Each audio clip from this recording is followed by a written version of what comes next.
A big hello to everyone and welcome to PW Only IAS. So in the previous session, we talked about the agriculture as well as sustainable development in this environment series for Sambhav. आज के इस session में हम बात करने वाले हैं कुछ इंपॉर्टेंट एनवायरमेंट लॉज की और उसके साथ साथ कुछ ऑर्गेनाइजेशंस की।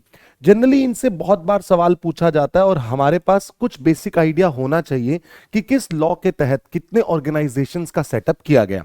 बहुत ही इजी है, हम क्रोनोलॉजिकल ऑर्डर के अंदर इसको देखने की कोशिश करेंगे। Such as let me briefly give you the idea about this entire lecture. We will start first with the wild life protection act of 1972। हम 1972 के वाइल्ड लाइफ प्रोटेक्शन एक्ट से स्टार्ट करेंगे। देन क्रोनोलॉजिकल ऑर्डर में चलते हुए we will reach to the water act जो कि आया 1974 के अंदर। Then we will see air act of 1981। इसके बाद अगर हम आगे बढ़े then we will realise air act 1981 के बाद हम देखेंगे we will have environment protection act of 1986 और इसके अंदर स्थापित किए गए बहुत सारे रूल्स जैसे कि CRZ नोटिफिकेशन हो गया या कोस्टल रेगुलेशन जोन रूल्स हुए, वेटलैंड रूल्स हुए, या हम बात करें ओजोन लेयर को लेकर कुछ रूल्स हुए। They all are covered under EPA 1986। फिर इसके बाद इसके ही साथ साथ पैरेलली हमारे पास कुछ और लॉज हैं जो कि फॉरेस्ट से रिलेटेड हैं, जैसे कि forest conservation act of 1980 and then forest rights act of 2006। ये थोड़ा पैरेलल चलेगा, साइड में जो फॉरेस्ट के लॉज हम एक साथ देखने वाले हैं, बट यहां पे अगर हम देखें तो इसके बाद एक लॉ आएगा biodiversity act of 2002। Then we will see NGT act of 2010। ये कुछ इंपॉर्टेंट एक्ट्स हैं जिनको हमने आज की क्लास में डिस्कस करना है। Though we have already talked about the aspect related to wild life protection act of 1972 in the previous sessions as well, but अब हम इसे क्विकली रिवाइज करेंगे और उसके बाद देखेंगे कि वाइल्ड लाइफ प्रोटेक्शन एक्ट 1972 से कौन कौन से मेजर जो बॉडीज हैं उनका फॉर्मेशन हुआ और वाइल्ड लाइफ प्रोटेक्शन एक्ट 1972 किस बारे में बात करता है। देखिए, सबसे पहले जब हम वाइल्ड लाइफ प्रोटेक्शन एक्ट 1972 की बात करते हैं तो इसमें एक चीज आपको ध्यान में रखनी है, वो ये है कि this act wild life protection act of 1972, this act talks about the wild life conservation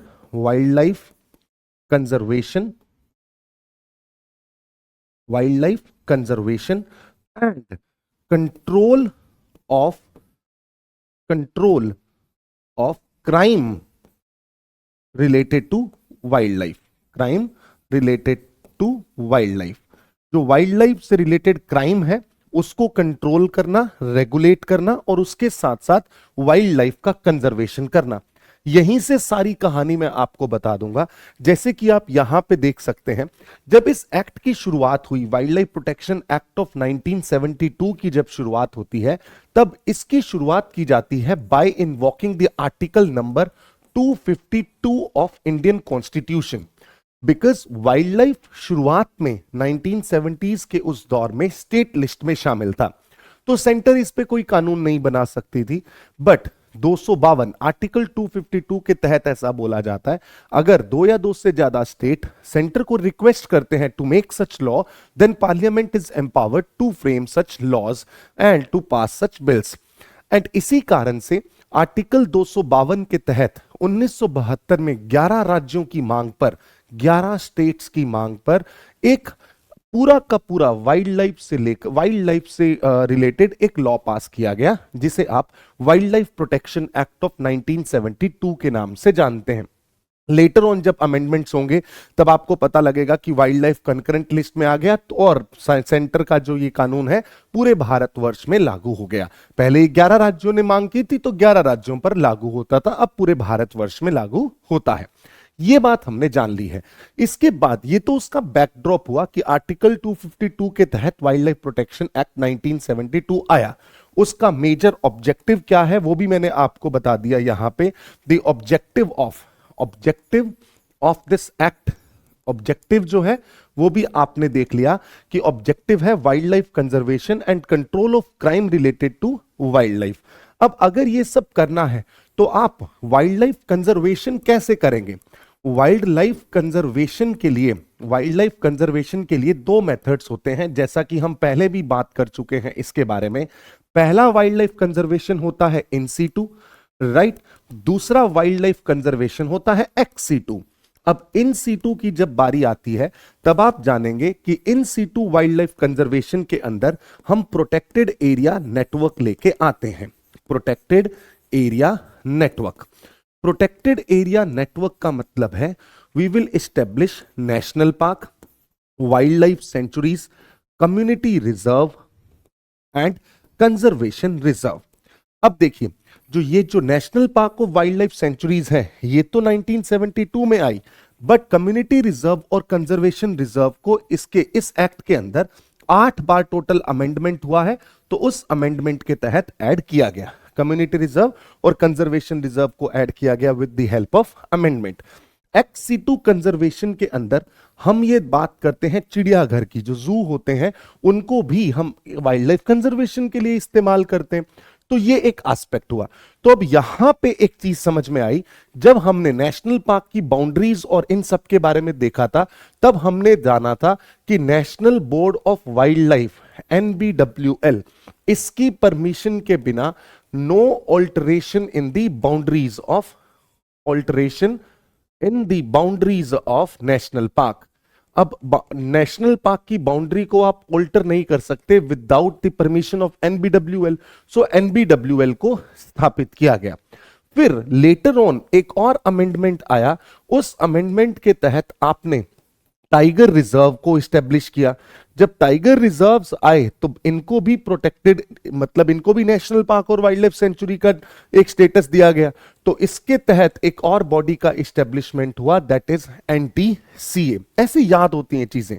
then जू अगर मैनेज हो रहे हैं तो सेंट्रल जू अथॉरिटी CZA, उसको भी इस्टेब्लिश किया गया with the help of wild life protection act of 1972।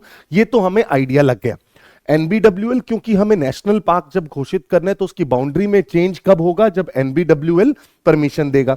NBWL को चेयर कौन करता है? The honourable prime minister, right. NBWL को चेयर कौन करता है? Honourable prime minister. NTCA को चेयर कौन करता है? NTCA के चेयरमैन होंगे honourable minister of environment, forest and climate change. ठीक है, ये भी हो गया। इसके बाद सेंट्रल जू अथॉरिटी आ गया। अब एक चीज और लिखी हुई है यहां पे, control of crime related to wildlife. Wildlife control, wildlife का जो क्राइम है उसको भी कंट्रोल करना है, तो इसके लिए एक और संस्था बनाई गई, that is wild life crime control bureau. Wild life crime control bureau, ये भी एक संस्था बनाई गई।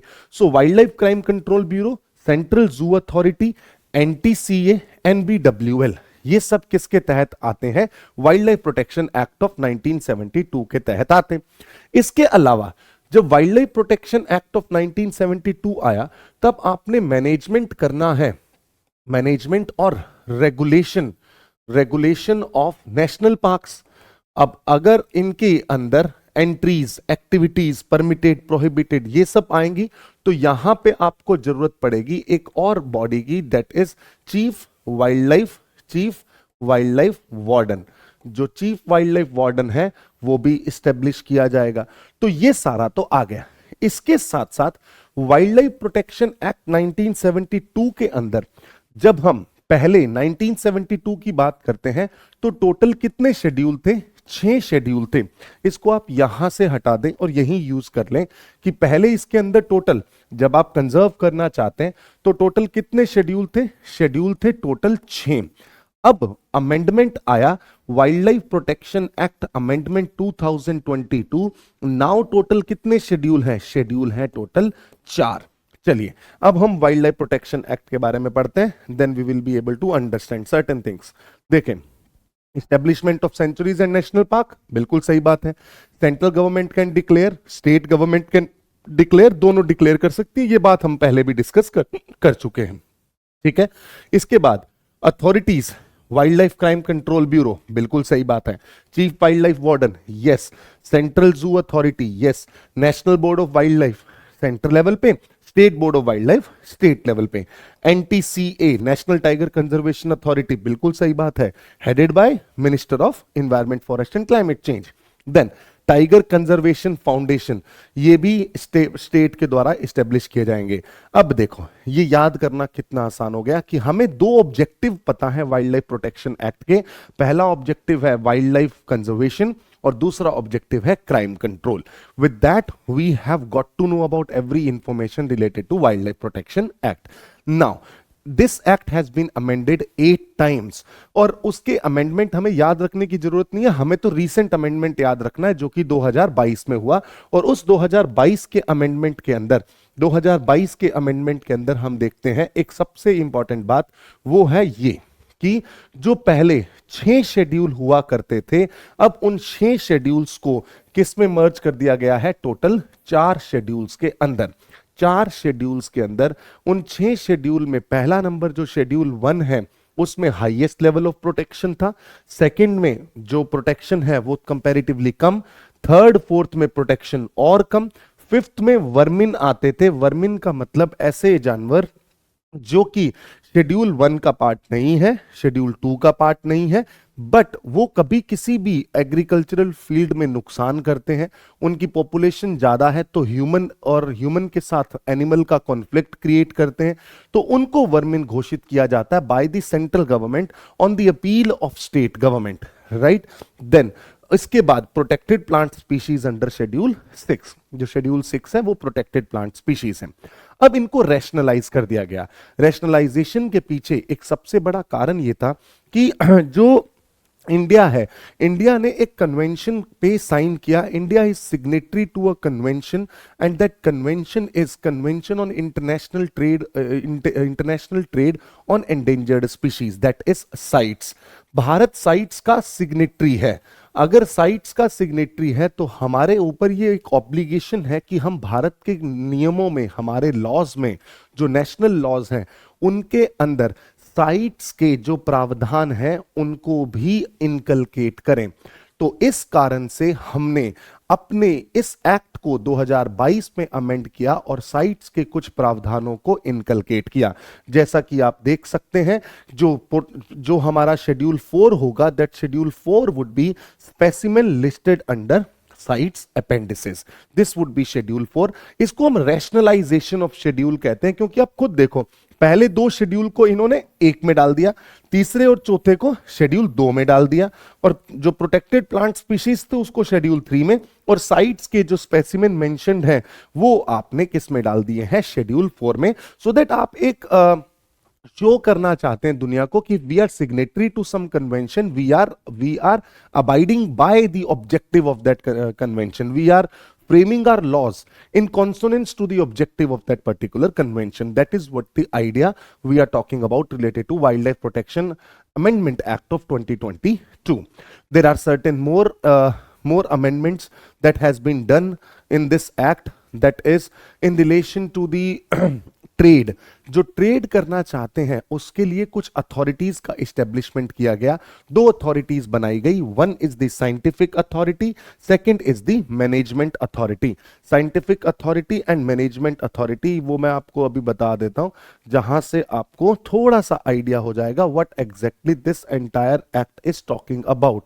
जो साइंटिफिक अथॉरिटी है, इसका मतलब ये होगा कि अगर आप किसी भी स्पेसिमेन को ट्रेड करना चाहते हैं तो उसका साइंटिफिकली ये एक पूरा का पूरा प्रोसेस तैयार करेंगे कि अगर इसका ट्रेड होता है तो क्या बायोडायवर्सिटी लॉस होगा, क्या मेजर प्रॉब्लम्स और चेंजेस आएंगे। तो अगर ऐसा है कि कोई स्पेसिमेन है जिसका ट्रेड किया जा रहा है तो उससे कोई ज्यादा खास फर्क नहीं पड़ेगा, तो ये साइंटिफिक अथॉरिटी एस्टेब्लिश कर देगी। बट अगर आपको उसका ट्रेड करना है तो उसकी परमिशन लेने के लिए you have to move towards the management authority which will grant export और import permit for trade of specimen.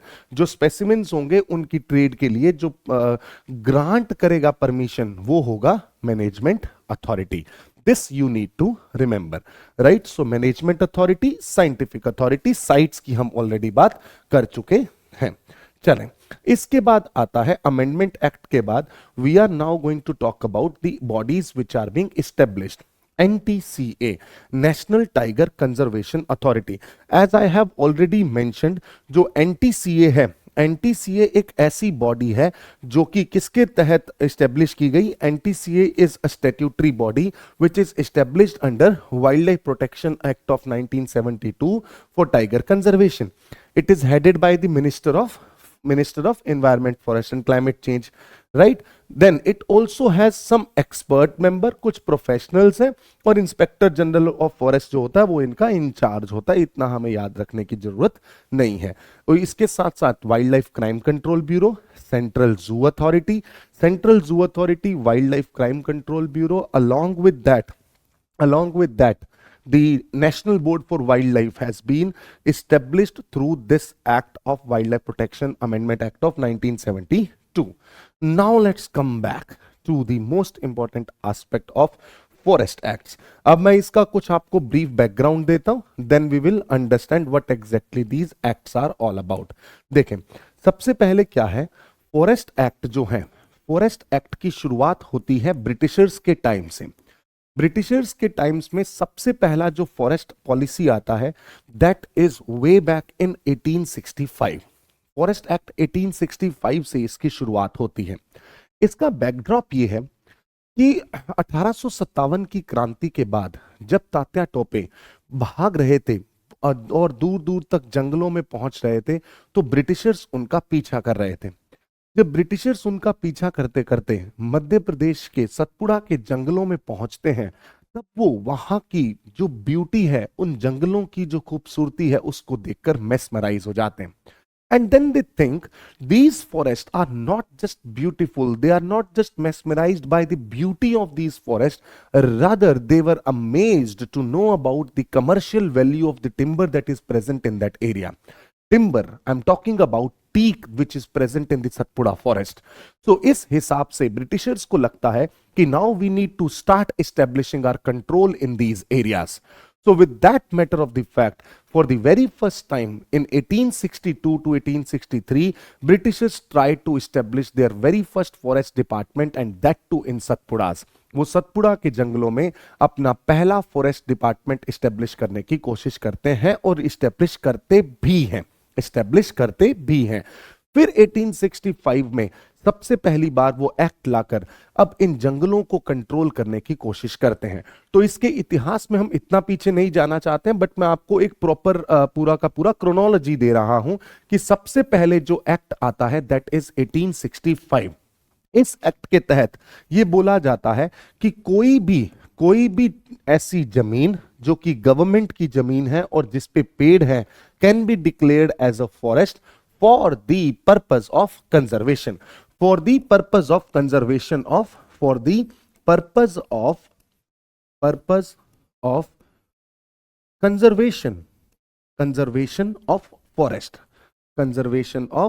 Forest, right. Then इसके बाद ये लॉ लेके आते हैं जिसको बोला जाता है फॉरेस्ट एक्ट ऑफ 1878। 1878 के बाद इसमें भी बस नाउ थोड़ा सा इसका क्या कर दिया इन्होंने, अब laws are becoming stringent, right. Then for the very first time Indian forest act of 1927, Indian forest act of 1927 आता है।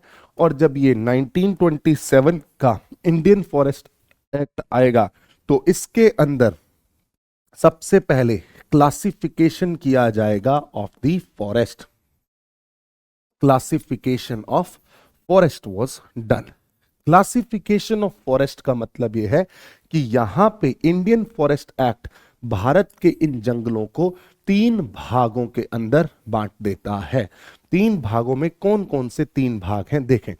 सबसे पहला भाग जो आता है that is classification of forest में सबसे पहले आते हैं कुछ फॉरेस्ट जिन्हें रिजर्व फॉरेस्ट के नाम से जाना जाएगा। रिजर्व फॉरेस्ट ऐसे फॉरेस्ट हैं, रिजर्व फॉरेस्ट जो है वो ऐसे फॉरेस्ट हैं जो कि ब्रिटिशर्स ने इस तरीके से बनाए कि यहां पे प्रोटेक्शन सबसे ज्यादा दिया जाएगा। Activities will B prohibited, activities will be prohibited. These forests are being reserved for the purpose of the conservation of the forest, and hence activities will be prohibited from these areas, right? It means if somebody falls under this reserve forest, तब यहां पे जो लोगों के rights हैं वो क्या होंगे, कॉम्प्रोमाइज होंगे। उन राइट्स को क्या करना पड़ेगा, सेटल करना पड़ेगा। यानी कि कोई एक ऐसी ट्राइब है जो इन रिजर्व फॉरेस्ट के अंदर फॉल करती है, तो उनके उनके राइट्स को सेटल करना पड़ेगा। तो उनके राइट्स को सेटल करने के लिए एक forest settlement officer, forest settlement officer की एक पोस्ट बनाई गई, जिसका काम था कि वो इन इन ट्राइबल्स के साथ जुड़ के जिनका भी कोई भी राइट कॉम्प्रोमाइज हो रहा है तो उसको सेटल करवाया जाए, उनको जमीन दी जाए कहीं और रहने के लिए। फिर रिजर्व फॉरेस्ट के बाद आते हैं protected forest and then we have reserve forest, protected forest and then we will have the village forest. अब ये जब आप देखते हैं 3 कैटेगरी के जंगल, तब आप 3 कैटेगरीज में देखते हैं कि रिजर्व फॉरेस्ट से विलेज फॉरेस्ट तक जब आप पहुंचेंगे, then you will realise the protection का जो स्टेटस है, प्रोटेक्शन का जो स्टेटस है वो क्या हो रहा है, डिक्रीज हो रहा है। हाईएस्ट प्रोटेक्शन दिया गया रिजर्व फॉरेस्ट को, और उसके बाद प्रोटेक्टेड फॉरेस्ट को, और finally to the village forest, जहां पे आपके राइट्स को आप अच्छे से यूटिलाइज कर सकते हैं। राइट्स कॉम्प्रोमाइज विलेज फॉरेस्ट में नहीं होंगे। एक्टिविटीज शिल बी अलाउड, राइट? यहां पे activities will be regulated, here activities will be prohibited. So you can see in a manner prohibited, regulated, permitted. That is how the classification of the forest has been done by the Indian Forest Act of 1927. So it is the primary act with which entire classification of the forest was done. And moreover, not just the classification, the rules were comparatively more stringent and were more in line. बहुत अच्छे से इनको बना दिया गया, establish कर दिया गया। इसके बाद आजादी के बाद भारत कुछ पॉलिसीज लेके आता है, जिसमें फॉरेस्ट पॉलिसी ऑफ 1952 आएगा। देन हम आजादी के बाद का सबसे इंपॉर्टेंट एक्ट जो पढ़ते हैं, that is forest conservation act of 1980। Forest conservation act of 1980, forest conservation act of 1980। अब इसका पूरा मैं भूमिका आपको बता देता हूं क्या है, और उसके बाद आपको सारी कहानी समझ में आ जाएगी। Forest conservation act 1980, as the name suggest, ये जो एक्ट है, ये एक्ट है to conserve the forest, to conserve the forest, right? अगर आप फॉरेस्ट को कंजर्व करना चाहते हैं तो उसके लिए ये एक्ट आप लेकर आए। इसमें कंजर्व करेंगे कैसे? ये कहते हैं अगर आपने any activity, any land can not be diverted, a forest land, इसको ऐसे समझ लें कि this is for diversion of forest land for non-forest purposes,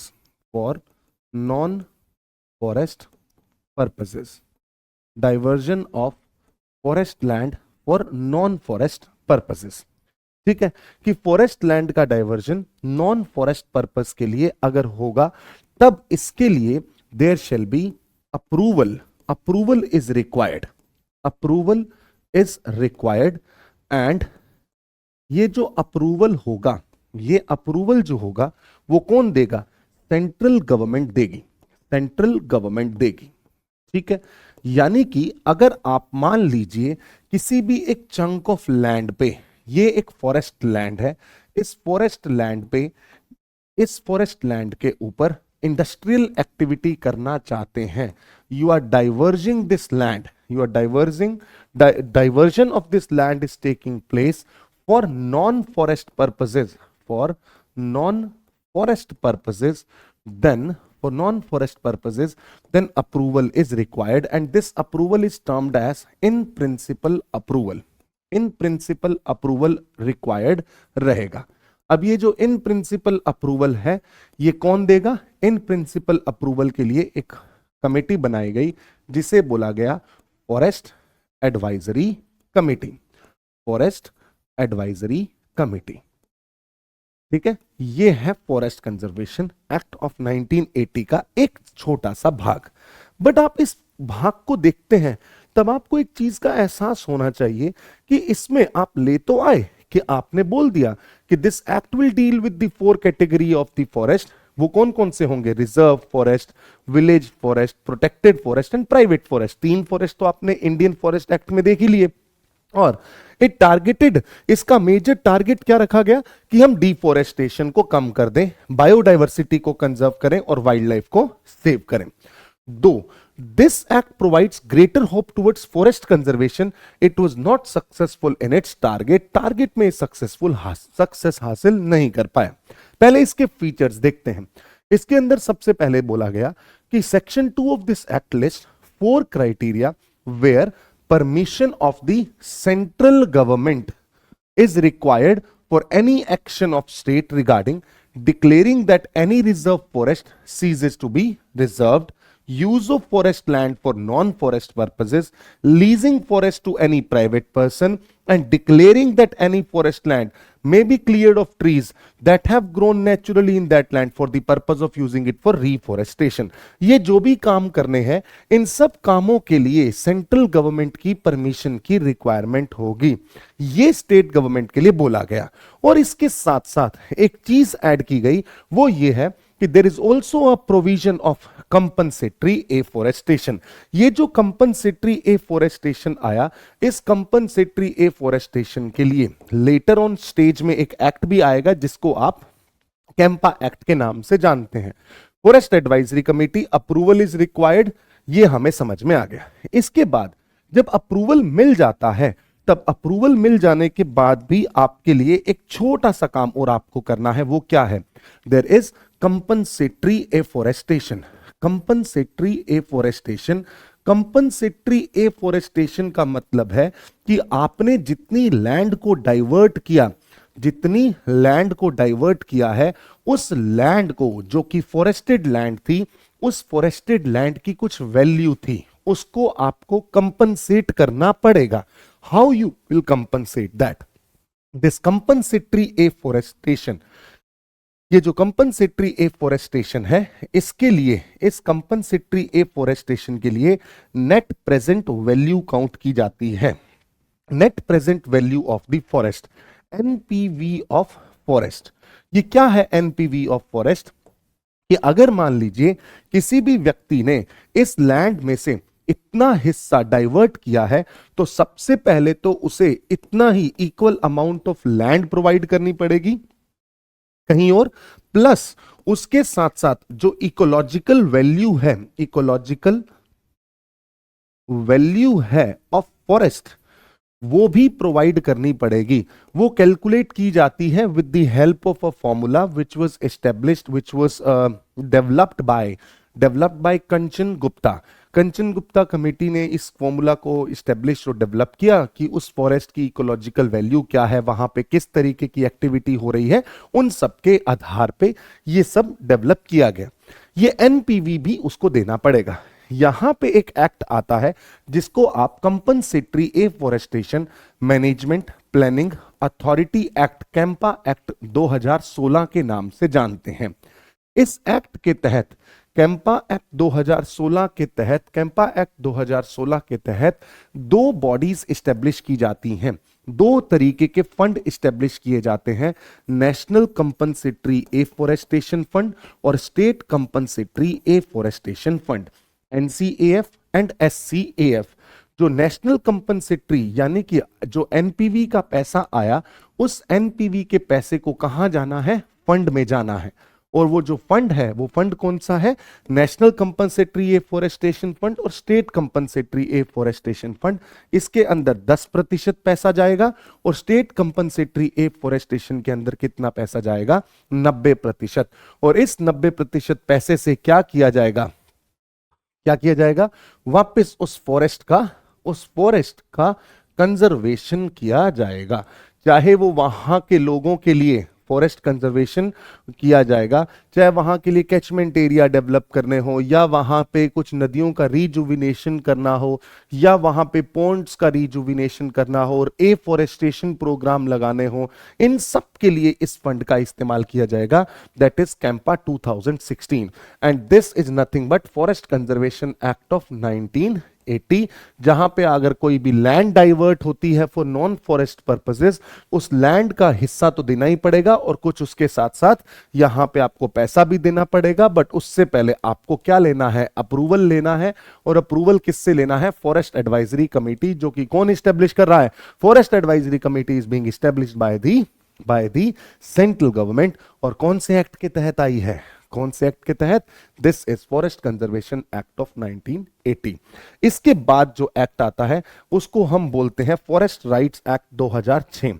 अभी तक हमने जितने भी एक्ट्स की बात की, आप खुद समझें इस बात को कि हम जब भी हम इन फॉरेस्ट को कंजर्व कर रहे हैं, तब हम हमेशा एक चीज भूल जाते हैं कि tribal rights are being compromised.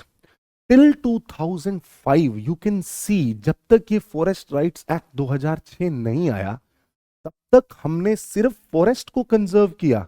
But what about the rights, what about the rights of those who are residing in these forest? They वर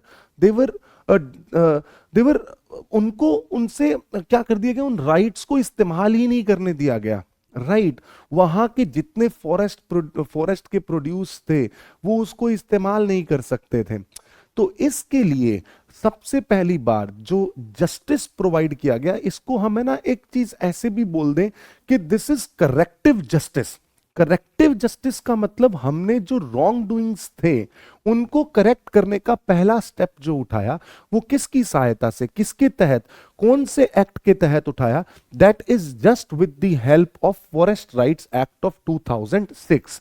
और इसी एक्ट के तहत अब सबसे पहली बार राइट्स विल बी ग्रांटेड। ये जो राइट्स हैं ये प्रोवाइड किए जाएंगे किनको? जो लोग इन एरियाज के अंदर, इन जंगलों के अंदर रह रहे थे। राइट अब वो राइट्स किस तरीके के होंगे? 4 तरीके के राइट्स प्रोवाइड किए गए। वो 4 तरीके के राइट्स कौन कौन से हैं सबसे पहले समझिएगा मेरे साथ बहुत ध्यान से। सबसे पहला जो राइट है, that right is of title right. देखें सबसे पहला जो राइट होगा दैट वुड बी, चलो मैं इसके अंदर ही बता देता हूं। सबसे पहला जो राइट प्रोवाइड किया जाएगा that would be of title right. Title right का मतलब यह है कि जो लोग इन फॉरेस्ट के अंदर रह रहे हैं अब उन्हें क्या प्रोवाइड किया जाएगा? लैंड का एक टाइटल दिया जाएगा, उसका अधिकार दिया जाएगा। 4 हेक्टेयर लैंड प्रोवाइड की जाएगी। Now let me come back to this entire act and will tell you completely in detail कि ये एक्ट है क्या। देखें फॉरेस्ट राइट्स एक्ट 2006 के तहत क्या होता है? पहली बात तो इसका नाम समझें। इस एक्ट का नाम है scheduled tribes and other traditional forest dwellers, other traditional forest dwellers rights act of 2006। Rights act of 2006 मतलब क्या है कि इस एक्ट के माध्यम से आप किनको राइट प्रोवाइड करना चाहते हैं? पहली बात तो शेड्यूल्ड ट्राइब को और दूसरा अदर ट्रेडिशनल फॉरेस्ट ड्वेलर्स। ये बात ध्यान रखना कि अदर ट्रेडिशनल फॉरेस्ट ड्वेलर्स, इन दोनों को समझ लेते हैं कि क्या है other traditional forest dwellers. Right other traditional forest dwellers, इसका मतलब ये है कि यहां पे इस एक्ट के तहत कौन बेनिफिशियरी होगा? ऐसी ट्राइब्स जो कि भारत के शेड्यूल के अंदर मेंशन है, वो शेड्यूल ट्राइब्स तो है ही, plus they are dependent on the forest for their livelihood, अपनी लाइवलीहुड के लिए डिपेंडेंट है किस पे, उस जंगल पे। तब ऐसा नहीं है कि कोई एक ट्राइब, शेड्यूल ट्राइब है जो कि अब मेन स्ट्रीम के साथ आ चुकी है, बाहर रह रही है, और वो जाए और जाके उस जंगल में बोले कि नहीं जी देखो हमारा भी टाइटल राइट है इस जंगल में। नहीं, ऐसा नहीं है। ऐसी schedule tribe which is enshrined in the schedule of Indian constitution and is dependent on the forest for their livelihood, then it is liable for the beneficiary of this act. Then OTFD, other traditional forest dwellers, other traditional forest dwellers मतलब 2006 में ये act आया, और इस act में लिखा गया कि दिसंबर 2005 से पहले अगर कोई भी फॉरेस्ट के अंदर कोई भी कम्युनिटी उस जंगल के अंदर पिछली 3 जनरेशन या 75 सालों से रह रही है और अपनी लाइवलीहुड के लिए इस फॉरेस्ट पे डिपेंडेंट है, तब वो भी इस पूरी की पूरी स्कीम के पात्र होंगे। कैसे, ध्यान से समझिएगा जो 2 बातें मैं बोल रहा हूं। शेड्यूल ट्राइब्स तो हमें समझ में आ गया, बट अब अगर मान लो कि मैं जाके रहने लगता हूं और मैं बोलता हूं कि मैं तो फॉरेस्ट ड्वेलर हूं, मैं तो जंगल में रहता हूं, मुझे 2-4 हेक्टेयर लैंड, तो सरकार कहते नहीं, फॉरेस्ट ड्वेलर्स सिर्फ ट्राइब्स नहीं है, कुछ ऐसे लोग भी हैं जो कि पिछली 3 जनरेशन से दिसंबर 2005 से पहले या 75 सालों से उस जंगल में रह रहे हैं और अपनी लाइवलीहुड के लिए डिपेंडेंट है किसके ऊपर, उस पूरे के पूरे फॉरेस्ट के ऊपर, then that will be liable to get the benefit of this forest rights act of 2006। तो बेनिफिशियरी तो हमें पता लग गए। अब इनको राइट्स किस किस तरीके के दिए जाएंगे। सबसे पहला राइट दिया जाएगा टाइटल राइट, राइट। सेकंड इनको जो राइट प्रोवाइड किया जाएगा that would be of use rights. Third जो राइट दिया जाएगा that would be of relief rights, relief rights होंगे। एंड फोर्थ जो राइट इनको मिलेगा that would be the community rights, community rights. ये 4 तरीके के राइट्स इनको प्रोवाइड किए गए under the forest rights act of 2006। ठीक है, अब इन 4 एक्ट्स के 4 राइट्स के अंदर कौन कौन से राइट्स आते हैं। सबसे पहला है टाइटल राइट्स। टाइटल राइट का मतलब है कि यहां पे इनको एसटी एंड ओटीएफडीज को 4 हेक्टेयर लैंड प्रोवाइड की जाएगी, और ये जो 4 हेक्टेयर लैंड होगी, ये 4 hectare land non transferable, non saleable होगी, बट ये इनहेरिटेबल होगी। क्या होगी, इनहेरिट आप कर सकते हैं इस लैंड के राइट को, बट आप इसको ट्रांसफर नहीं कर सकते, आप इसको बेच नहीं सकते। ठीक है, तो ये तो पहला एस्पेक्ट फॉरेस्ट राइट्स एक्ट 2006 के तहत आएगा, जो कि मैं आपको यहां पे दिखाता हूं कि सबसे पहला जो इनको राइट दिया गया that is the title right of 4 hectare. Second, use rights के तहत इनको बोला गया कि आप यहां पे जो माइनर फॉरेस्ट प्रोड्यूस हैं, इनको कलेक्ट कर सकते हैं, इनको सेल कर सकते हैं, यूज कर सकते हैं। रिलीफ राइट के अंदर यह बोला गया कि अगर आपकी इस लैंड पे कोई आके आपको एविक्ट करने की कोशिश करता है, then you will have the whole right to approach to the higher authorities, and moreover वो ये पूरा का पूरा अगर एविक्शन होता है तो विदाउट कंपनसेशन नहीं होगा, उसके लिए कंपनसेट किया जाएगा। You will be having relief rights. Fourth is the community right. Community right का मतलब यह है कि आपको एज अ कम्युनिटी एक राइट दिया जा रहा है कि आप एक कम्युनिटी के रूप में इस पूरे के पूरे क्षेत्र की एक चंक ऑफ लैंड की सुरक्षा करते हैं, कंजर्वेशन करते हैं, प्रोटेक्शन करते हैं, वाइल्ड लाइफ को कंजर्व करते हैं, बायोडाइवर्सिटी को प्रोटेक्ट करते हैं। तो आपके पास ये एक कम्युनिटी के रूप में राइट है कि you people are allowed to manage this area for the purpose of conservation of that particular region. So that is what we call as the community right। ठीक है, उसको हम कम्युनिटी राइट के नाम से जानते हैं। तो ये 4 राइट प्रोवाइड किए गए फॉरेस्ट राइट्स एक्ट 2006 के अंतर्गत। अब हम देख सकते हैं उसके साथ साथ फॉरेस्ट राइट्स एक्ट 2006 में कुछ चीजें और ऐड की गई जिसको हम बोलते हैं critical wild life habitat. Critical wild life habitat, ठीक है, ये देख लो मैंने बता दिया 75 साल दिसंबर 2005 से पहले। क्रिटिकल वाइल्ड लाइफ हैबिटेट का एक जो कॉन्सेप्ट आया वो ये कहता है कि मान लीजिए ये एक नेशनल पार्क है। इस नेशनल पार्क का कुछ एरिया ऐसा होगा जिसको आप CWH की संज्ञा देते हैं। जैसे कि हमने पहले देखा था कि टाइगर रिजर्व का कुछ एरिया होता है जिसे क्रिटिकल टाइगर हैबिटेट की संज्ञा दी जाती है, CTH।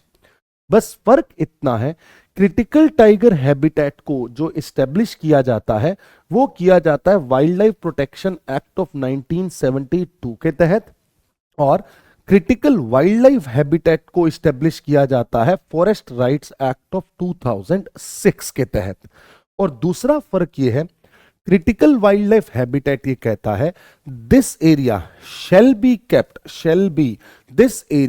shall be kept as inviolate from the interference of human settlement and uses for the purpose of wildlife conservation। ये वाइल्ड लाइफ की कंजर्वेशन के लिए एरिया, यहां पे ह्यूमंस नहीं रहेंगे, सेटलमेंट नहीं होगा। क्यों? क्योंकि हम वाइल्ड लाइफ का कंजर्वेशन चाहते हैं, हम नेशनल पार्क्स का कंजर्वेशन चाहते हैं। इस वजह से इन्हें क्रिटिकल वाइल्ड लाइफ हैबिटेट की संज्ञा दी जाती है। जनरली इन दोनों के बीच में एक कंपैरिजन पूछ लिया जाता है। So critical wild life habitat और कोर एरिया या क्रिटिकल टाइगर हैबिटेट, इनमें जो डिफरेंस है वो ये है कि the phrase critical tiger habitat is mentioned in only in the wild life protection act of 1972 as as a sequel to the amendment made to the act in 2006, और जबकि ये फॉरेस्ट राइट्स एक्ट 2006 में mention किया गया है critical wild life habitat. Critical wild life habitat कब mention किया गया है? 2006 के अंदर। अब देखें, अब जैसे कि मैंने बोला कि जो फॉरेस्ट राइट्स एक्ट है वो पीवीटीजीज को भी कुछ राइट्स प्रोवाइड करता है जिसे हम हैबिटेट राइट्स कहते हैं। इनका क्राइटेरिया क्या है आप देखें। सबसे पहले तो पीवीटीजीज क्या होते हैं? पीवीटीजीज का मतलब पर्टिकुलरली वल्नरेबल ट्राइबल ग्रुप। ये जो पर्टिकुलर वल्नरेबल ट्राइबल ग्रुप हैं, ये ऐसे ग्रुप हैं जो कि ट्राइबल्स में भी सबसे ज्यादा पिछड़े हुए हैं, जो कि अभी तक प्री एग्रीकल्चरल लेवल पे जो टेक्नोलॉजी है उसका इस्तेमाल करते हैं, जिनके पास सबसे बड़ी प्रॉब्लम है very very extreme low literacy की, उसके साथ साथ डिक्लाइनिंग स्टेगनेंट पॉपुलेशन है, and then subsistence based economy है। इकोनॉमी अभी भी सब्सिस्टेंस बेस्ड है। 75 पीवीटीजीज अभी तक आइडेंटिफाई की जा चुकी हैं, और जिसमें सबसे ज्यादा ये particularly vulnerable tribal group Odisha के राज्य में दिखाई देते हैं। इसीलिए ओडिशा ने अभी कुछ समय पहले कुछ इन ट्राइब्स को, जो पीवीटीजीज हैं, इनको कम्युनिटी राइट्स प्रोवाइड किए थे, टाइटल राइट्स प्रोवाइड किए थे फॉरेस्ट राइट्स एक्ट 2006 के अंतर्गत। तो दिस वाज द फॉरेस्ट का एस्पेक्ट जो हमने देखा। जैसा कि मैं आपको यहां पे भी बोल रहा था, इन एरियाज के अंदर सबसे पहले अगर आप देखेंगे यहां पे, so we are done with this, right, we are done with this and this. 3 act हो गए। अब बहुत ही आसान है हमारे लिए आगे के इन एक्ट्स को पढ़ना, क्योंकि अब क्रोनोलॉजिकली सबसे पहले हम वाटर एक्ट देखेंगे। वाटर एक्ट के बाद we will see the air act, then we will have the idea of Environment Protection Act of 1986. तो चले, we'll start now with the idea related to the Water Act of 1974. देखें, सबसे important, सबसे simple, सीधी straight forward बात यह है कि water act जब आया तब इसका मेजर जो नाम है वो कहता है कि water prevention and control of pollution act of 1974, कि हम पानी के पोल्यूशन को कंट्रोल करना चाहते हैं, पानी को प्रिवेंट करना चाहते हैं। This act was established in 1974। इस एक्ट के तहत सबसे इंपॉर्टेंट आपको ये बात याद रखनी है, ये भी आर्टिकल 252 के तहत ही आया था, और इस एक्ट के तहत सबसे पहले स्टेट पोल्यूशन कंट्रोल बोर्ड, और लेटर ऑन स्टेज में यूटी गवर्नमेंट के लिए अगर आप देखेंगे तो सेंट्रल पोल्यूशन कंट्रोल बोर्ड और स्टेट पोल्यूशन कंट्रोल बोर्ड को एस्टेब्लिश किया गया। क्योंकि वाटर उस समय क्या है, स्टेट सब्जेक्ट है अभी भी। The act was enacted based on the resolution of the legislature of 12 states invoking article number 252 as in the case of the wild life protection act. ये रेगुलेटरी अथॉरिटी स्टैब्लिश करता है in the form of state pollution control board and empowers these boards to establish and enforce.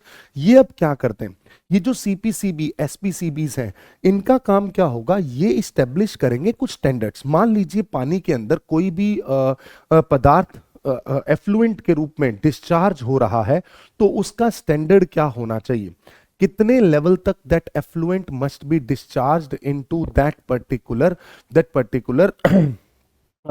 Majorly अगर आप बात करें उस पूरी water body के अंदर कितने तरीके से वो क्या हो सकता है, डिस्चार्ज हो सकता है। ये आपको थोड़ा सोच के रखना पड़ेगा कि ये जो सेट किया जाएगा वो किसके द्वारा सेट किया जाएगा, वो सेट किया जाएगा स्टेट पोल्यूशन कंट्रोल बोर्ड और सेंट्रल पोल्यूशन कंट्रोल बोर्ड के द्वारा। तो ये एक मेजर एस्पेक्ट है। सीपीसीबी जो है वो सेम फंक्शन करती है जो एसपीसीबी स्टेट के लिए कर रही है, वो यूटी के लिए कर रही है। और लेटर ऑन 1988 के अंदर अमेंडमेंट हुआ, जो एसपीसीबी और सीपीसीबी है वो डायरेक्टली किसी भी एक इंडस्ट्रियल प्लांट को जो कि डिफॉल्ट कर रहा है, उस डिफॉल्टिंग इंडस्ट्रियल प्लांट को क्या कर सकते हैं, क्लोज कर सकते हैं। ये बात आपको याद में रखनी है। So this is water act of 1974।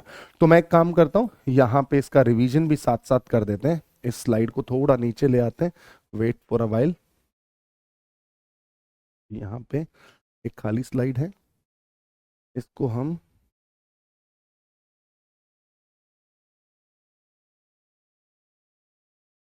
यहां पे लेके आते हैं, बाकी ये लो। अब हम इसका रिवीजन कर लें।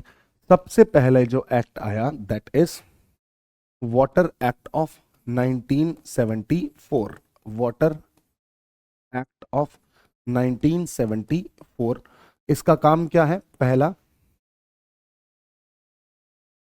काम prevention, I'm really sorry, prevention and control of pollution. ठीक है। दूसरा इसने क्या किया, एसपीसीबी एंड सीपीसीबी इस्टेब्लिश हुए। तो क्या ये स्टैट्यूटरी बॉडीज हैं? यस। तो ये स्टैट्यूटरी बॉडीज आ गई, स्टैट्यूटरी बॉडीज आ गई, बिल्कुल सही है, डन।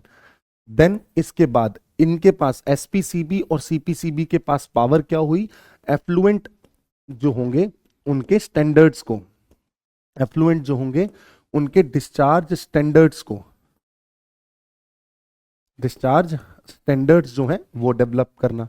इसके अलावा और क्या हो सकता है, इसके अलावा ये किसी भी फैक्ट्री को अब क्या कर सकते हैं, डिफॉल्ट करने वाली जो इंडस्ट्रीज हैं, डिफॉल्टिंग इंडस्ट्रीज हैं, उसे क्लोज भी कर सकते हैं। ये हो गया वाटर एक्ट। वाटर एक्ट के बाद अगला जो एक्ट आता है, that next act is the air act of 1981। अब आएगा एयर एक्ट ऑफ 1981। बस इतना ही है। इसके अंदर आप देखेंगे कि आप एयर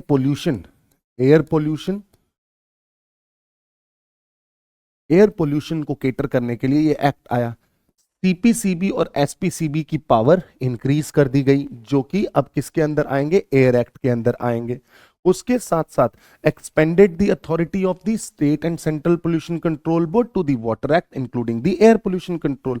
फिर इसके साथ साथ एक चीज और याद रखनी है हमने कि यहां पे 1987 में अमेंडमेंट आया, तो इसके अंदर आप नॉइज पोल्यूशन को भी ऐड कर लेते हैं। तो बेसिकली अगर हम अब बात करें कि सेंट्रल पोल्यूशन कंट्रोल बोर्ड किन किन तरीके के पोल्यूशन को देखता है, नॉइज पोल्यूशन, एयर पोल्यूशन और वाटर पोल्यूशन को। तो ये तीन चीजें हमने यहां से देखी। Air act 1981। फिर 2 दिसंबर 1984 को एक बहुत ही बड़ी ट्रेजेडी हुई, भोपाल गैस लीक कांड हुआ। उस भोपाल गैस लीक ट्रेजेडी से we came up with one more act named as Environment Protection Act of 1986। और इस एक्ट को मैं तो एक नाम से जानता हूं जिसको आप भी याद रखेंगे, दिस इज अम्ब्रेला लेजिस्लेशन। ये भारत के लिए एक अम्ब्रेला लेजिस्लेशन है। मतलब इन्वायरमेंट एज अ होल को डील करने के लिए, पूरे के पूरे इन्वायरमेंट एज अ होल को डील करने के लिए कोई लेजिस्लेशन आया तो वो इन्वायरमेंट प्रोटेक्शन एक्ट ऑफ 1986 आया। इस 1986 के तहत अगर आप देखें तो यहां पे आपको बहुत सारी चीजें दिखाई देंगी। सबसे पहले बैकग्राउंड क्या है? Background of this act says it was enacted in the wake of Bhopal gas tragedy. जैसा कि हम देख सकते हैं कि 1984 में मैंने अभी बताया आपको भोपाल गैस ट्रेजेडी हुई, उसके बाद ये अम्ब्रेला लेजिस्लेशन लाया, जिसमें पहले हम आर्टिकल 252 की बात कर रहे थे, अब आर्टिकल 253 की बात होती है, जिसमें इंटरनेशनल कन्वेंशन की बात होती है। आप सब लोग वाकिफ होंगे, आपने पॉलिटी में इसके बारे में पढ़ा भी होगा। Central government gets full power for the purpose of protecting and improving the quality of the environment। ठीक है, अब इसमें सेंटर को पूरी पावर दी गई कि आप जो इन्वायरमेंट है उसकी क्वालिटी पे कंप्लीटली काम करें। इसके साथ साथ इसके अंदर बहुत सारे पावर्स इंक्लूड किए गए, जैसे कि coordination of action by the state, planning and execution of nation wide programs, then कुछ इन्वायरमेंटल क्वालिटी स्टैंडर्ड्स जो कि ले डाउन किए जाएंगे बाय दी सेंट्रल गवर्नमेंट। यहां पे आपको इन्वायरमेंट इंपैक्ट असेसमेंट भी दिखाई देगा, कौन सी इंडस्ट्रीज कहां पे लगानी है उसकी लोकेशन को रिस्ट्रिक्ट करना या अलाउ करना। Then authority to issue direct orders कि आप इनको क्लोज कर सकते हैं, आप यहां पे प्रोहिबिट करेंगे इस इंडस्ट्री को, वो सब इसके पास होगी। Power of entry for examination, testing of equipment and other purposes, and power to analyze the sample of air।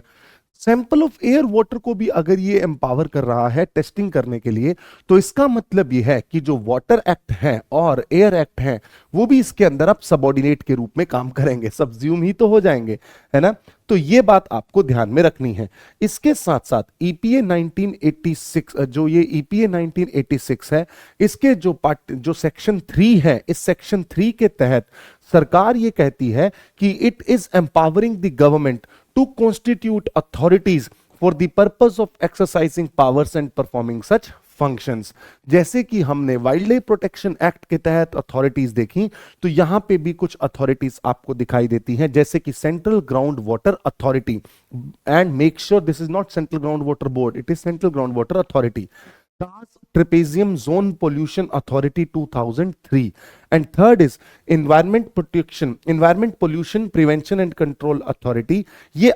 ये जो अथॉरिटी है अब ये क्या हो चुकी है, सरकार के द्वारा इसको खत्म कर दिया गया है और एक नया एक्ट पास करके, जिसे आप CAQM कहेंगे, वो CAQM एक्ट के तहत एक नई बॉडी स्टैब्लिश की गई है, जो कि करंट अफेयर में बहुत रहता भी है। कुछ इंपॉर्टेंट लेजिस्लेशन अगर हम देखें ईपीए 1986 के अंदर, तो जितने भी वेस्ट मैनेजमेंट रूल्स हैं, वेस्ट मैनेजमेंट रूल्स, ये आपको एक जगह ही मैंने बता दिया, ये सारे वेस्ट मैनेजमेंट रूल्स, चाहे वो ई वेस्ट है, चाहे वो बायोमेडिकल वेस्ट है, चाहे वो सॉलिड वेस्ट है, वो सारे रूल्स किसके अंडर आएंगे, EPA 1986। Coastal regulation zone rules, wetland rules, right, ozone depletion substance rules and plastic waste management rules, ये सब किसके अंडर आ रहे हैं, they all are coming under EPA 1986। और एक कॉन्सेप्ट मैंने आपको पहले भी बताया था, जो था इकोलॉजिकली सेंसिटिव जोन का, वो भी किसके अंडर आता है, ईपीए के तहत ही आता है। अब आती है बात ईपीए के अंदर सबसे important, that is what we call as environment impact assessment, EIA। जो ये एक ऐसी टूल है जिसमें हम, ये का मतलब ये होता है, ये एक ऐसी टूल है जिससे हम एंटिसिपेट करते हैं कि कितना लॉस होगा एनवायरमेंट को अगर कोई डेवलपमेंटल एक्टिविटीज आती है। तो ये मिटिगेशन मेजर को भी सजेस्ट करता है और स्ट्रेटजीज को भी करता है। और it was introduced in 1978 with respect to river valley project. Later on, मतलब रिवर वैली प्रोजेक्ट मतलब रिवर की वैली के अंदर कोई प्रोजेक्ट चल रहा है तो उसके लिए इंपैक्ट असेसमेंट होगा। नाउ 30 से ज्यादा कैटेगरीज ऑफ प्रोजेक्ट हैं जो कि EIA के अंदर आती हैं, मतलब आपको यहां पे इन्वायरमेंटल क्लियरेंस लेना पड़ेगा। इसके अंदर क्या होता है, इन्वायरमेंटल क्लियरेंस के तहत सबसे पहले स्क्रीनिंग एंड स्कोपिंग, यानी कि ये इन्वायरमेंट इंपैक्ट असेसमेंट का is an environment impact assessment required to what scale, कि कितने स्केल तक का आपको इन्वायरमेंट इंपैक्ट असेसमेंट लेना है। असेसमेंट ऑफ इन्वायरमेंटल रिस्क, किसमें कि हम इन्वायरमेंटल रिस्क कितनी है उसका डेटा कलेक्शन, फिर अगर वो रिस्क है तो क्या मेजर्स फॉलो किए जाने चाहिए ताकि हम उस रिस्क को मिनिमाइज कर सकें। Finally, regulatory agency will make the final decision, and then there will be monitoring for the possible impacts that has been done with respect to that particular project establishment. So the primary step is screening and scoping, जिसमें project plan को screen किया जाता है for the scale of investment, location and type of development, and if the project needs statutory clearance. ठीक है, scoping में project के potential impact को देखा जाता है कि उसका स्कोप कितना है, कि वो कितना इंपैक्ट कर सकता है, और मिटिगेशन की पॉसिबिलिटीज को आइडेंटिफाई किया जाता है। फिर इस इंपैक्ट को प्रिडिक्ट किया जाता है, चाहे वो पॉजिटिव है या नेगेटिव है। Then finally we have the mitigation measures, जो कि EIA रिपोर्ट होती है, जिसके अंदर एक्शंस होने चाहिए, प्रिवेंटिंग, मिनिमाइजिंग और bypassing the impacts. Then lastly अगर हम बात करें यहां पे, तो यू विल सी कुछ पब्लिक हियरिंग होती हैं। जब भी कोई EIA रिपोर्ट हो जाती है तो इन्वायरमेंटल ग्रुप्स, पब्लिक को इनवाइट किया जाता है, ताकि वो उनके साथ कंसल्टेशन किया जा सके, उनको इन्फॉर्म किया जा सके, एक ऐसा डिसीजन लिया जा सके जिसमें सबकी भागीदारी हो। देन फाइनली डिसीजन मेकिंग की जाती है, और उसके साथ साथ जब आप असेसमेंट दे रहे हैं तब उसमें आपने अगर देखा कि कुछ इंपैक्ट होने वाला है, तो उस इंपैक्ट का मिटिगेशन प्लान भी आपको देना पड़ता है, और उसका रिस्क असेसमेंट भी आपको प्रोवाइड करना पड़ता है। ठीक है, so this is something which we call as the environment impact assessment. अब इसी डायरेक्शन में आगे बढ़ते हुए जो हमारे पास अगला एक्ट है, that is biodiversity act of 2002। जो बायोडाइवर्सिटी एक्ट 2002 है, ये कहता है कि अब जब हमने बायोडाइवर्सिटी के लिए, एक मिनट प्लीज, बायोडाइवर्सिटी के लिए जब United nation convention on biological diversity देखा, तो उसके 3 ऑब्जेक्टिव थे। उन 3 ऑब्जेक्टिव के अंदर क्या होता है, उन 3 ऑब्जेक्टिव में सबसे पहला था बायोडाइवर्सिटी कंजर्वेशन, मैंने याद करवाया था आपको। Second is the component of biodiversity, right, and third was the benefit sharing. ये 3 कंपोनेंट थे। इन 3 में जो थर्ड कंपोनेंट था, दैट इज बेनिफिट शेयरिंग। तो बायोलॉजिकल डाइवर्सिटी एक्ट जब आ रहा है, तो इसका मेजर ऑब्जेक्टिव क्या है? Preservation of biodiversity, utilisation of its elements, and equitable and just distribution of benefit. So ये बेनिफिट शेयरिंग, तो ये 3 मेजर ऑब्जेक्टिव के साथ ये एक्ट आता है। इस एक्ट के तहत प्रोविजंस में आप देखेंगे तो बेनिफिट शेयरिंग का एक प्रोविजन होगा। बेनिफिट शेयरिंग का मतलब यह है कि अगर आपके किसी जंगल में कोई भी व्यक्ति आता है और आने के बाद वहां के रिसोर्सेज को यूटिलाइज करता है, यूटिलाइज करने के बाद उसके जो बेनिफिट्स होते हैं उनको शेयर नहीं करता है, तो ये गलत है। उसके रिस्पेक्ट में आपको यहां पे कुछ ऑब्जेक्टिव्स दिखाई देंगे। दूसरा, बायोपायरेसी, मतलब जो वहां की ट्रेडिशनल नॉलेज है उसको चोरी करके आप चले जाते हैं, तो वो बायोपायरेसी है। ठीक है, अब उसके साथ साथ थ्रेटेंड स्पीशीज एंड हैबिटेट्स, जो यहां पे स्पीशीज जो कि थ्रेटेंड है, उनके हैबिटेट को भी तो प्रिजर्व करने की बात ये एक्ट करता है, जिसके तहत आपको 3 लेवल पे एस्टेब्लिशमेंट दिखाई देगा। National biodiversity authority at centre level, ये भी एक स्टैट्यूटरी बॉडी हुई। State biodiversity board at the state level, and biodiversity management committee at the local level.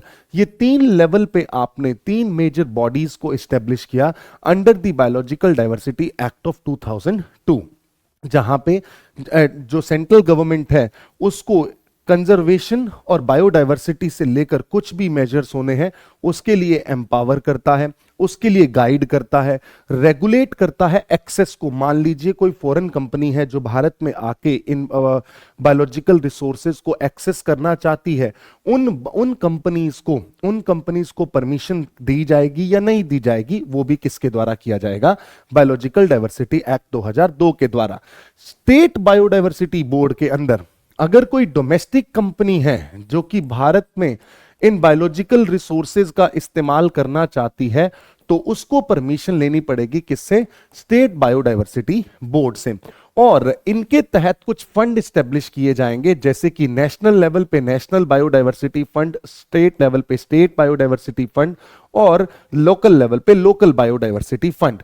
जो फंड होगा उसके अंदर पैसा डाला जाएगा, जो कि जिसके थ्रू आप किसको पैसा देंगे? लोकल बायोडाइवर्सिटी फंड को पैसा देंगे, ताकि आप वहां की लोकल कम्युनिटी को एम्पावर कर सकें ताकि वो कंजर्व करें यहां की बायोडायवर्सिटी को, और उसके साथ साथ उनसे परमिशन भी ली जाएगी। बायोडायवर्सिटी मैनेजमेंट कमेटी के अंदर एक और एस्पेक्ट आता है कि इनको एक बायोडायवर्सिटी रजिस्टर तैयार करना है, जिसके अंदर ये सारी इंफॉर्मेशन पुट इन करेंगे। उन इंफॉर्मेशंस के अंदर सारी इंफॉर्मेशंस पुट इन करेंगे। उन इंफॉर्मेशंस में बायोडायवर्सिटी कैसे मैनेज होगी, बायोडायवर्सिटी के अंदर कौन कौन से रिसोर्सेज यहां पे मौजूद हैं, कौन कौन सा ट्रेडिशनल नॉलेज यहां पे मौजूद है, that will B local biodiversity registered prepared by the biodiversity management committee. ये बायोडायवर्सिटी एक्ट 2002 है। इन सबको प्रिवेंट करने के लिए लेटर ऑन स्टेज में एक एक्ट आया, जिसे आप एनजीटी एक्ट 2010 के नाम से जानते हैं, जो कि हमारा लास्ट एक्ट होगा। और इस एनजीटी एक्ट 2010 के अंदर क्या बोला गया कि अगर एनवायरनमेंट से रिलेटेड कोई मुद्दे होते हैं तो उन मुद्दों को स्पेसिफिकली डील किया जाना चाहिए, क्योंकि भारत में वैसे भी पीआईएल के बाद लिटिगेशन इतने ज्यादा इंक्रीज हो गए, इतने ज्यादा लिटिगेशन इंक्रीज हुए कि जो ओवरऑल एनवायरनमेंट से रिलेटेड मुद्दे हैं वो कहीं पीछे रह जाते हैं। इस वजह से सरकार को ऐसा लगा कि एक ऐसा ट्रिब्यूनल होना चाहिए जो कि specifically in environment related concerns को देखे और हैंडल करे। और इसी कारण से एनजीटी एक्ट 2010 लाया गया। ऑस्ट्रेलिया में सबसे पहले इसका प्रावधान हुआ था, वहां से भी हमने इंस्पिरेशन लिया and we established this NGT act of 2010। इस एक्ट के तहत हमने क्या बोला कि सबसे पहले एनवायरनमेंट रिलेटेड मैटर्स जो हैं उनको हम बहुत ही एक्सपीडिशियस मैनर के अंदर क्या करना चाहते हैं, डिस्पोज करना चाहते हैं। और हम चाहते हैं कि जो ये रेजोल्यूशन हो, जो एनवायरनमेंट रिलेटेड मैटर्स हैं उनका रेजोल्यूशन हो, वो बहुत ही फास्ट ट्रैक रेजोल्यूशन हो। इसके लिए टोटल 5 जो इसके सेटअप किए गए, यानी कि जो 5 बेंचेस हैं, प्राइम बेंच इनकी जो है वो है न्यू दिल्ली के अंदर, और बाकी 4 बेंचेस जैसे कि भोपाल हुआ, या आप देख सकते हैं चेन्नई में या पुणे में, है ना, या कोलकाता में। एक ईस्ट की, एक सेंटर, एक आप वेस्ट जोन और एक आप सदर्न जोन की बेंच देख सकते हैं। अब उसके साथ साथ 6 महीने के अंदर आपको आपके जितने भी केसेस होंगे उसका निवारण कर दिया जाएगा। 90 दिनों के अंदर आप आगे अपील भी कर सकते हैं अगर आप खुश नहीं हैं उस डिसीजन से। और ये अपील कहां की जा सकती है? सुप्रीम कोर्ट में की जा सकती है डायरेक्टली, और आर्टिकल 226 के तहत, यानी कि आपको पता होगा जो रिट जुरिस्डिक्शन है हाई कोर्ट की, उसके तहत आप हाई कोर्ट भी जा सकते हैं। इसके साथ साथ इसके अंदर मेंबर्स कितने होंगे? 10 मेंबर्स प्लस 10 मेंबर्स अभी है, मैक्सिमम 20 प्लस 20 हो सकते हैं। अब ये +20 +20 दो तरीके के मेंबर्स क्या हैं? कुछ मेंबर्स ऐसे होंगे जो कि जुडिशियल मेंबर्स होंगे, जो कि जिनकी एक्सपर्टीज होगी लॉ को लेकर। कुछ मेंबर्स ऐसे होंगे जिनकी एक्सपर्टीज होगी एनवायरनमेंट रिलेटेड प्रोस्पेक्ट्स के अंदर। कुछ तो जुडिशियल मेंबर्स हैं, कुछ एक्सपर्ट मेंबर्स हैं। अभी टोटल 20 हैं, मैक्सिमम कितने हो सकते हैं? 20 ईच। ठीक है, अब ये मेंबर्स की इन मेंबर्स की जो क्वालिफिकेशन है वो क्या होगी? The chairman of the tribunal is required to be serving और retired chief justice of a high court और जज of the supreme court of India. Tribunal has original jurisdiction. अब देखो, जो सबसे इंपॉर्टेंट बात है ना, वो बहुत सारे क्वेश्चंस, ऐसे सब्सटेंशियल क्वेश्चंस जो कि एनवायरनमेंट से रिलेटेड हैं, उन सब पे एनजीटी का अपना एक प्रॉपर क्या होगा, पूरा का पूरा ये सब्सटेंशियल क्वेश्चंस को मैटर को देख सकेंगे। फिर एनजीटी के पास पावर है सिविल केसेस जैसे कि जो कि एनवायरनमेंट रिलेटेड है। कौन कौन से एक्ट के तहत एनजीटी का जुरिस्डिक्शन आता है वो बाद में देखेंगे, बस ये याद रखना है आपको कि एनजीटी आपको water act, water control of pollution, forest conservation act of 1980, basically forest rights act को नहीं देखता है, एक बात। Then air act, environment act, public liability, biodiversity, सारे एक्ट है, बट फॉरेस्ट राइट्स एक्ट और wild life protection act of 1972 को ये हैंडल नहीं करता है। ये बात आप याद रखने वाले हैं। और ये सीपीसी के प्रोसीजर्स और इंडियन एविडेंस एक्ट को नहीं फॉलो करता है, रादर ये चलता है किस बेसिस पे natural justice, natural justice, principle of sustainable development, precautionary principle and polluter pays principle के बेसिस पे एनजीटी अपने निर्णय सुनाता है। एनजीटी में आपको एक एब्सोल्यूट लायबिलिटी का प्रिंसिपल दिखाई देगा, जहां पे कोई भी एक पार्टी जिसमें कोई लेट से किसी इंडस्ट्री से कुछ लीक होता है, गैस लीक होता है, तो जनरली बच जाते हैं ये बोल के कि ये तो बाय एक्सीडेंट हो गया, या भगवान यानी कि कोई अर्थक्वेक आया जो कि भगवान की माया है उसकी वजह से हो गया, है ना, एक्ट ऑफ गॉड को बोल के और बच जाते हैं। एब्सोल्यूट लायबिलिटी कहता है चाहे वो एक्ट ऑफ गॉड है चाहे वो act of nature, liability shall be lying with the industry, जिसकी वजह से वो लीक हुआ, जिसकी वजह से वो एक्सीडेंट हुआ, सिंपल, उसी के ऊपर एनजीटी काम करता है, एनजीटी एक्ट 2010। अब आता है कुछ ऑर्गेनाइजेशंस जिसको हम फटाफट देख लेते हैं, पहले हमने इसके बारे में बात कर भी ली है। एनबीडब्ल्यूएल जैसे कि national board of wild life organization, wild life किसके तहत आया, wild life protection act of 1972 के तहत। ये वाइल्ड लाइफ रिलेटेड मैटर्स को देखेगा। उसके साथ साथ मैंने पहली स्लाइड में लिख दिया था कि बाउंड्रीज के अंदर ऑल्टरेशन नहीं की जा सकती। 47 मेंबर बॉडी है, चेयर कौन करता है, prime minister. Then animal welfare board of India, ये animal welfare board of India prevention of cruelty to animals act 1960 के तहत आया है। इसका काम है कि आप एनिमल के वेलफेयर के लिए काम करें। बहुत सारे एनजीओ जो काम करते हैं एनिमल वेलफेयर के लिए, वो animal welfare board of India के थ्रू ही चल रहे हैं। आप देखेंगे गवर्नमेंट ने अभी इसका हेडक्वार्टर शिफ्ट कर दिया है फरीदाबाद में फ्रॉम तमिलनाडु। फंक्शन क्या है, एनिमल वेलफेयर लॉस को भारत के अंदर अप्लाई करना, जो भी रूल्स के अंदर चेंजेस होने हैं उसको बताना, और भारत के अंदर जो एनिमल वेलफेयर ऑर्गेनाइजेशंस हैं उनको रिकॉग्नाइज करना। Then wild life institute of India, wild life institute of India एक ऑटोनोमस ऑर्गेनाइजेशन है, मिनिस्ट्री ऑफ एनवायरनमेंट के अंदर काम करता है।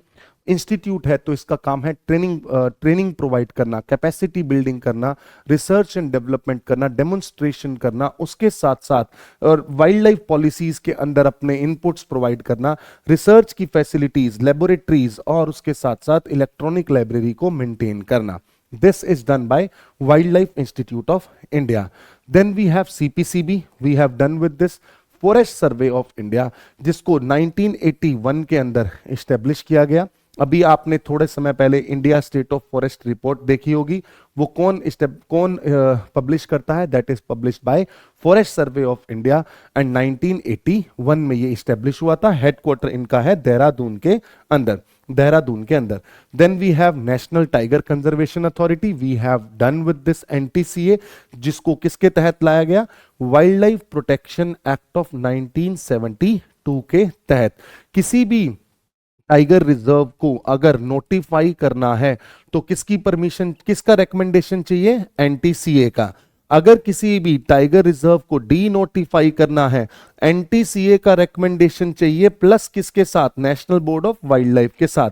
तो ये कुछ इंफॉर्मेशन है जो हम पहले ही डिस्कस कर चुके हैं, right. So these are the major aspects. और इंटरनेशनल लेवल पे देखें तो एक एनजीओ है जिसका नाम है bird life international, global partnership of conservation organizations, जो कि बर्ड्स को कंजर्व करने के लिए, उनके हैबिटेट को कंजर्व करने के लिए, ग्लोबल बायोडाइवर्सिटी को मैनेज करने के लिए और सस्टेनेबिलिटी की ओर अग्रसर होती हैं। वर्ल्ड का लार्जेस्ट कंजर्वेशन पार्टनरशिप है बर्ड्स के लिए, और ये क्वार्टरली मैगजीन निकालती है जो आपको याद रखना है, that is world bird watch, और जिसके साथ साथ ये उनके कंजर्वेशन और उनके स्टेटस, हैबिटेट के स्टेटस की बात करती है। In conclusion, if we talk about these laws, these policies, these organizations and the environment impact assessment is necessary and is playing a crucial role for the conservation as well as protection of wildlife as well as the biodiversity of the rich biodiversity of this nation. Thank you so much. See you next time with another important lecture. Goodbye.